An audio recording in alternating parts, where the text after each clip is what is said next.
हम चर्चा कर रहे थे किसान आंदोलन को लेकर के। आपको बता दें कि मंगलवार को किसान दिल्ली की तरफ कूच करने वाले हैं। इसको लेकर के सुरक्षा के पुख्ता इंतजाम कर लिए गए हैं, कटीले तार बिछा दिए गए हैं, बैरिकेडिंग्स लगा दी गई हैं कि किसी भी तरीके से किसानों का जो प्रदर्शन है वो उग्र ना होने पाए, उनकी एंट्री ना होने पाए। इसको लेकर के जो कि बता दें कि पुलिस ने मंगलवार को होने वाली इस मार्च को रोकने के मकसद से सिंधु और गाजीपुर सहित दिल्ली की सारी सीमाओं को सील कर दिया है।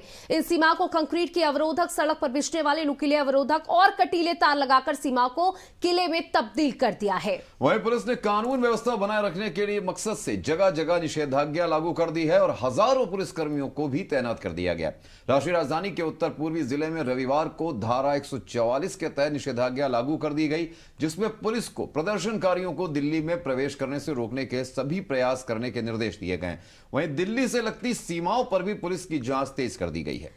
बिल्कुल, गाजियाबाद से दिल्ली जाने वाले NH9 और NH24 पर भारी पुलिस फोर्स की तैनाती की गई है। NH1 पर भी ऐसी ही सुरक्षा व्यवस्था है। गाजीपुर बॉर्डर और चिल्ला बॉर्डर पर नोएडा पुलिस की सुरक्षा बढ़ा दी गई है। 13 फरवरी को यहां भारी जाम लगने की भी आशंका है।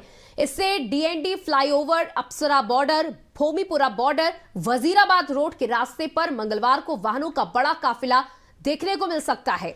वहीं किसानों के आंदोलन को देखते हुए गाजियाबाद में यूपी गेट के पास सर्विस रोड जो गाजीपुर मुर्गा मंडी की ओर जाती है, उस रास्ते को पूरी तरीके से कंक्रीट डालकर ब्लॉक किया जा रहा है। 13 फरवरी को नोएडा और गाजियाबाद के किसान दिल्ली कूच की तैयारी में हैं। वहीं हरियाणा के अधिकारियों ने अंबाला के पास शंभू में पंजाब से लगी सीमा को सील कर दिया है। बिल्कुल अनुराग, जिस तरीके से हम व्यवस्थाएं देख रहे हैं पुलिस की तरफ से की गई है कि किसी भी तरीके से ये आंदोलन जो है वो उग्र न होने पाए, किसान एंटर न करने पाए, सारे बॉर्डरों को सील कर दिया गया है। जैसे कि आपने बताया कि भी कंक्रीट डाल करके बिल्कुल सील कर दिया गया है, बैरिकेडिंग लगाई गई है, कटीले तार बिछाए गए हैं और ये अनुमान लगाया जा रहा है कि 13 फरवरी यानी कि मंगलवार को या कल ये जाम जो है बहुत भीषण हो सकता है, कई घंटों का हो सकता है, शायद ये जाम घंटों से दिन में भी बदल सकता है। और इसको लेकर के पुलिस अपनी तरफ से पूरी तरीके से तैयार है और ये अपील बार बार की जा रही है कि हो सके तो आप दिल्ली की तरफ ना आने पाए, क्योंकि समस्याएं बहुत ज्यादा हो सकती हैं। बिल्कुल सौम्य, हमने पहले भी किसान आंदोलन के समय पर ऐसा ही एक कुछ दृश्य हमने देखे थे जहां पर किसानों ने पूरी तरीके से बॉर्डर्स को सीज कर दिया था और वहां पर पक्के एक तरह से अवरोधक बना दिए गए थे। लेकिन इस बार जो पुलिस है वो पूरी तैयारी में, धारा 144 लागू कर दिया गया, यानी कि वहां पर लोग ज्यादा संख्या में इकट्ठा नहीं हो सकते और सबसे बड़ी बात यह सुरक्षा के पुख्ता इंतजाम किए गए। बिल्कुल, आपको बता दें कि जिस तरीके से बैरिकेडिंग लगा करके, कटीले तार लगा करके तो व्यवस्थाएं की गई है, साथ ही अगर ये आंदोलन, शांति आंदोलन उग्रता में परिवर्तित होता है तो उपद्रवियों के लिए अस्थायी रूप से स्टेडियम में ही जेल बना दी गई है कि उपद्रवियों को वहां पर रखा जाएगा, यानी कि जो भी किसान उपद्रव करेंगे उनके लिए भी तैयारी की गई है।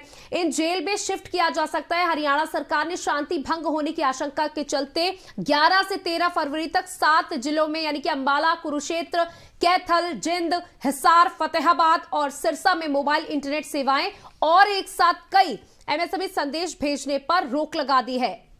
बिल्कुल, कहीं ना कहीं जो किसान आंदोलन एक तरह से फिर से यहाँ पे वो दृश्य बनता जा रहा है, वो सीन बनता जा रहा है जैसा हमने पहले भी देखा था। लेकिन इस बार जो पुलिस प्रशासन है वो पूरी मुस्तैदी से काम कर रहा है, पूरी तरीके से तैयारी कर रहा है। देखिए, हम लगातार दिल्ली में देख रहे हैं कि अलग अलग तरीके के आंदोलन होते हैं। वो पहले शांति के तरीके से वो एंटर होते हैं, उसके बाद उग्रता में परिवर्तित हो जाते हैं। जो आम जनमानस है, जो दिल्ली के लोग हैं, इसकी वजह से उन्हें काफी दिक्कतों का सामना करना पड़ता है। दिलचस्प बात सौम्य देखने की बात होगी, जैसे ही भारत रत्न की बात हुई थी, चौधरी चरण सिंह की भारत रत्न की बात हुई थी, लगा था कि किसानों का दिल जीत लिया, शायद किसान जो है वो पीछे जाएंगे, बैकफुट पे जाएंगे। लेकिन नहीं, किसान अपनी पूरी तैयारी में है, भूमिका बन चुकी है, लेकिन प्रशासन भी पूरी तरीके से मुस्तैद है।